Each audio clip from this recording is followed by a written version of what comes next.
നല്ലൊരു IT career നേടാനുള്ള step by step process save ചെയ്ത് വെച്ചോളൂ. Step 1, understand the career options in IT. ഒരുപാട് കരിയർ ഓപ്ഷൻസ് ഉള്ള ഒരു മേഖലയാണ് IT എന്നുള്ളത്. സോ ആ കരിയർ ഓപ്ഷൻസിനെ കുറിച്ചൊക്കെ നോളജ് ഉണ്ടായിരിക്കുക എന്നുള്ളത് ഇമ്പോർട്ടൻ്റ് ആണ്. Step 2, choose your suitable career option and plan for it. ഈ കരിയർ ഓപ്ഷൻസിൽ നിന്നും നിങ്ങൾക്ക് സൂട്ടബിൾ ആയിട്ടുള്ള ഒരു കരിയർ ചൂസ് ചെയ്തിട്ട് അതിനുവേണ്ടി പ്ലാൻ ചെയ്യുക. സ്റ്റെപ്പ് 3, നമ്മൾ ചൂസ് ചെയ്തിട്ടുള്ള കരിയർ ഓപ്ഷൻ അച്ചീവ് ചെയ്യാനുള്ള സ്കിൽ ഉണ്ടാക്കുക എന്നുള്ളതാണ് അടുത്ത സ്റ്റെപ്പ്.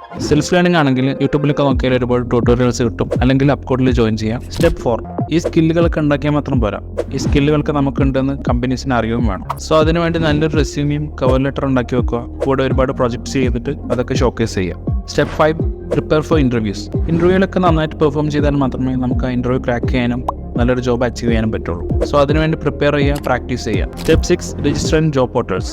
നൗക്രി, ഇൻഡീഡ്, ലിങ്ക്ഡിൻ ഇതുപോലത്തെ ഒരുപാട് ജോബ് പോർട്ടൽസിൽ രജിസ്റ്റർ ചെയ്യുക, എന്നിട്ട് ജോബിന് അപ്ലൈ ചെയ്യുക. ജോബ് പോർട്ടൽസിലൂടെ എങ്ങനെ ജോലി കണ്ടെത്താം എന്നതിനെക്കുറിച്ച് ഡീറ്റെയിൽ ആയിട്ട് ഒരു യൂട്യൂബ് വീഡിയോ അപ്ലോഡ് ചെയ്തിട്ടുണ്ട്. പ്ലീസ്